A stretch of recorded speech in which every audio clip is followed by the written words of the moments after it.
بسم اللہ الرحمن الرحیم۔ صحیح بخاری حدیث نمبر 100۔ عبداللہ بن عمرو بن العاص رضی اللہ عنہ سے نقل کیا کہ میں نے رسول اللہ صلی اللہ علیہ وسلم سے سنا، آپ صلی اللہ علیہ وسلم فرماتے تھے کہ اللہ علم کو اس طرح نہیں اٹھا لے گا کہ اس کو بندوں سے چھین لے، بلکہ وہ پختہ کار علماء کو موت دے کر علم کو اٹھائے گا، حتیٰ کہ جب کوئی عالم باقی نہیں رہے گا تو لوگ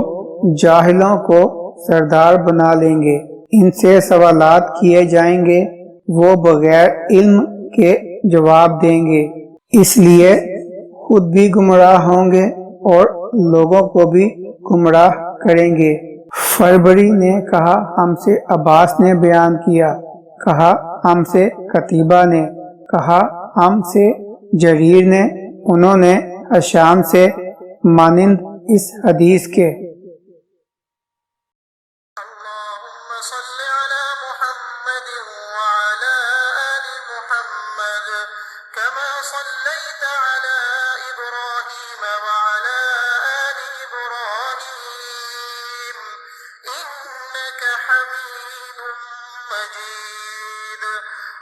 اللهم بارك على محمد وعلى آل محمد كما باركت على إبراهيم وعلى آل إبراهيم إنك حميد مجيد۔